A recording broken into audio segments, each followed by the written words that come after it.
Hello, and thank you for joining me for part 2 of the complete guide to reloading pistol ammo for beginners. For those of you who watched part 1, I want to say thank you, and I deeply apologize for it being 4 separate videos. I had some technical difficulties there. So this video here, I'm going to try to do it all in one shot, get all this explained to you, and get this whole process wrapped up. So for today, we're going to use all this stuff.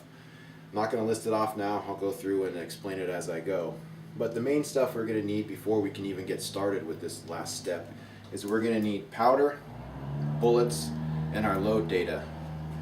First off with the powder, there's many different brands and manufacturers that you can go with. This one here is manufactured by Alliant. These two, we got Unique and you have Bullseye. These two are pretty much the industry favorites. These are some of the most popular powders for pistols. They cover 9, 40, 45, I believe 38. Great powders, great to work with, very popular, so very hard to come by. There was a period there where I couldn't buy either one of these for 4 or 5 years. It was hard. So during that period, I stumbled upon Winchester WSF. It was on sale, I tried it, and I'm glad I did. This is my favorite pistol powder by far so far. It's one of the cheapest powders, it's readily available.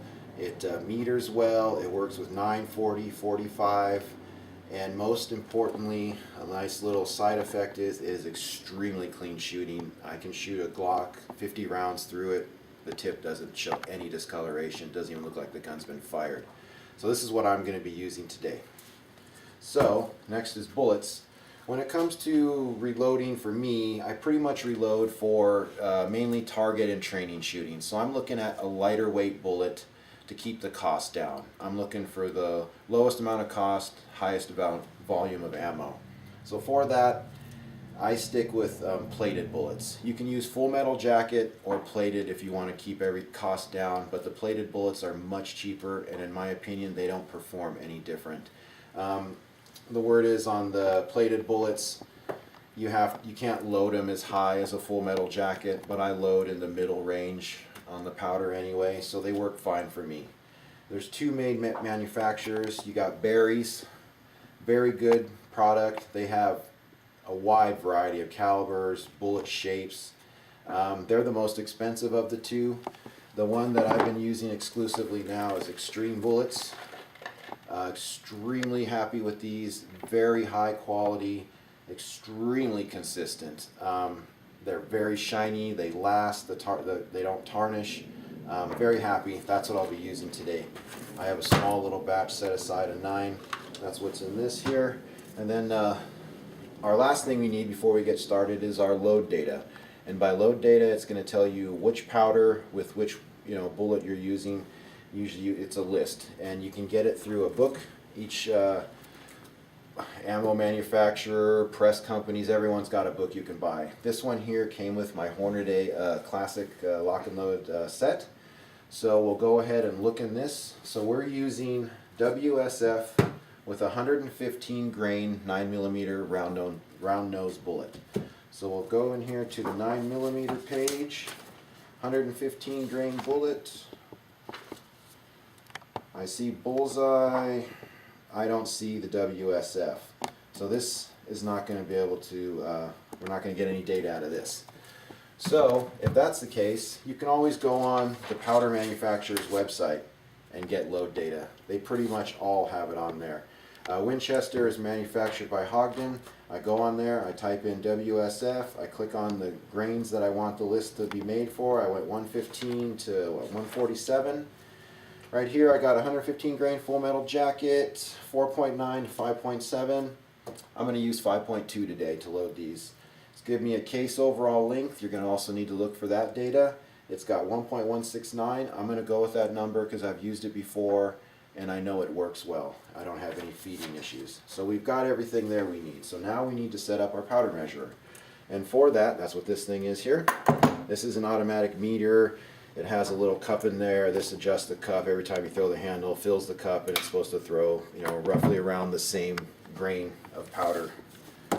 So we have our scale. I go with a digital. Let me get this set up. I'll get it right here. Maybe you can see a little better. It's hard to get around this little go ahead and put our cup on, get it on my vise here, turn it on. This is in the way. So we got this here, we got it zeroed.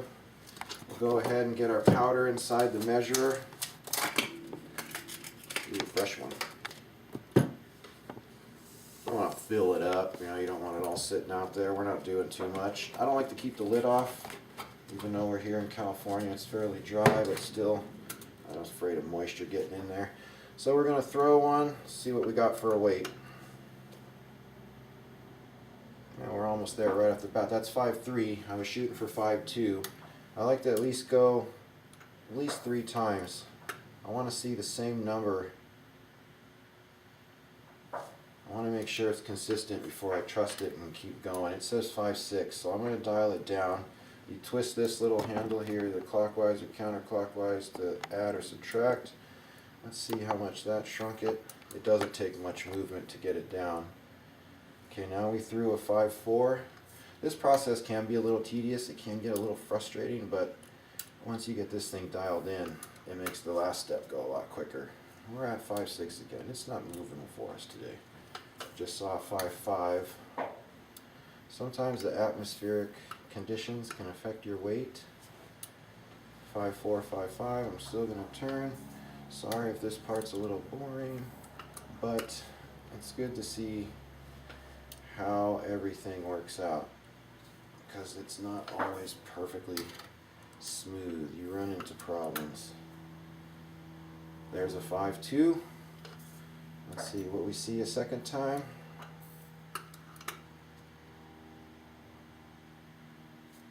We got a 5.3 for the second time. I did a little twist down. We got 5.2. I think we might be there. 5.2. Okay, I'm happy with that. We'll pull this in a little closer because we're going to use that to double check. Put this on so nothing falls in. Set this down here carefully. Now we got our cases. These are the ones we had prepped from video number 1. We're going to put them here in our holder. The 9s fit in the top hole because they're smaller. Like I said, these are all prepped, ready to go. This part here takes just a little bit of time. I didn't really count these. I'm not sure exactly how many I have. I think it's close to 20. Oops. Got one down in there. Looks like 21. So, now we got those set up. We need to get our powder into them. Pick this up. I'm going to turn my scale on. I'm going to go ahead and throw the powder into them, so to speak. Handle goes up, down. Got a load in there. I'm going to throw it in 10 of them, and then I'm going to double check my weight. Things can change. It does happen. I can't explain it. It's just a mechanical device, so things get stuck. I don't know, but we'll see. And we're still in our range. Yeah, we're good. We are good. We'll go ahead and continue.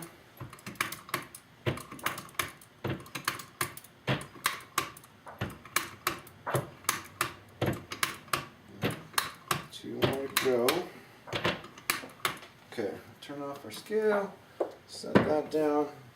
For this batch, we are done with that stuff. Now we're going to move on to the press. And for this, we're going to need our bullet seating die. Move that out of the way. You can see, once again, it's the lock and load system. Bushings right in like that. I've already had this thing adjusted. I've been using it for years. Shell holder goes in like that. One thing I recommend when you're doing the powder, it can happen with pistol ammo because pistol cases have enough room to hold a double load. So you want to look over them, make sure the level's all even on them. You didn't accidentally throw twice into the same one. So I'm going to glance at these. They all look even. So that's one step you want to make sure after the powder that you didn't double load these. With the rifle case, there's not room. They'll overflow. So you'll know when you did it. With a pistol, you could mistakenly do it. So that's a good thing to double check that right now. So now that we got that, we're all set. We have our caliper here. for measuring our COL, or case overall length. Turn that on, make sure I'm in inches, it's on 0.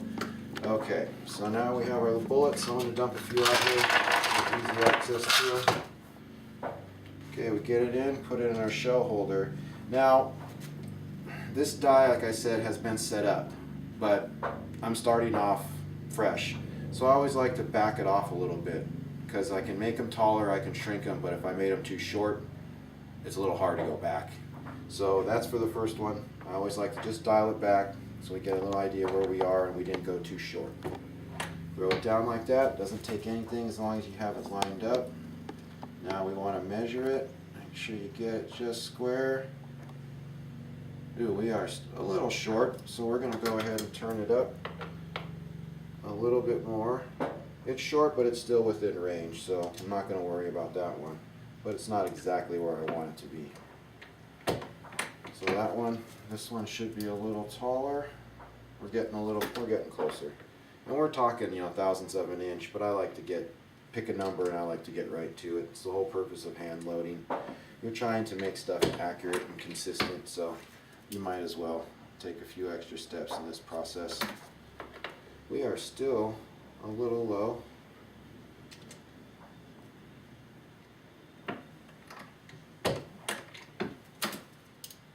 Sometimes this might take 5 or 6 rounds to get it just right, and I think I'm almost there.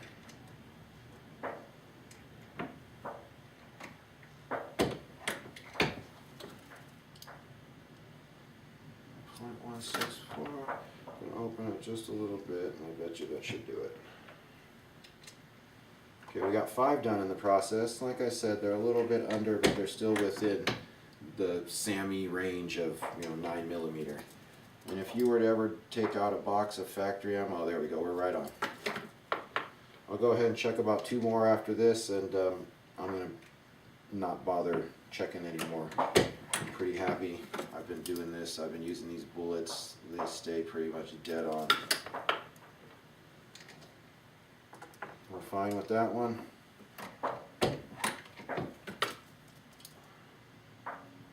We're good with this one.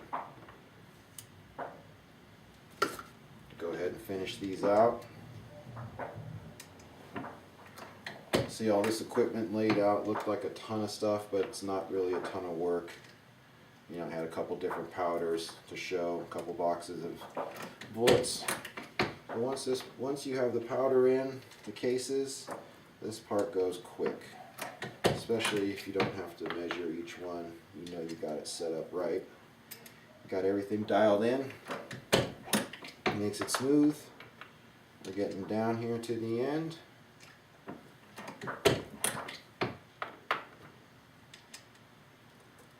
And I hope this helps you guys out there.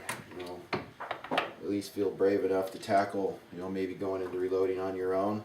It's definitely worth it. It's a little investment for the equipment to start, but once you do 3, 4, 5 batches, you'll easily get your money back. And then you buy another gun, another round, you can always just get a new die and just more to reload. It keeps growing with you, but once you have the initial equipment, you're just buying a die set every time. So that's not too bad. 40, 50 bucks. Add a new caliber. We are down to 3 to go. As you can see, this process goes fairly quickly.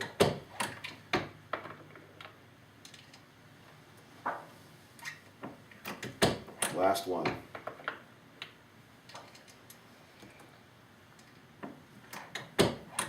Alright. There you go. From start to finish. I started with dirty shot brass. We prepped these cases and we went ahead and powdered them, bulleted them, reloaded them, and here we go. Looks like brand new ammo you buy in the store, except it's a heck of a lot more consistent. If you ever buy ammo, get a box of it, get a caliper, measure them. That box will have links all over the place. So the fact that we had our first 5 were a little short, but well within range, that's fine. I'm not going to get too picky about these. So I hope that helps everybody. I think that pretty much explains the entire reloading process for pistol ammo. It's pretty much the same as far as I know for just about all calibers of pistols.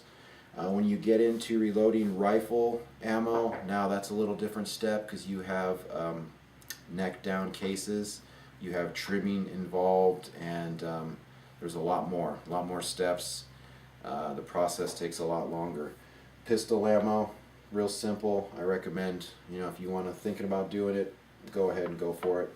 Well, thank you for joining me today. I appreciate you guys spending the time watching my videos. I hope everything's able to help you. I hope that it's informative. And once again, thank you very much. Enjoy.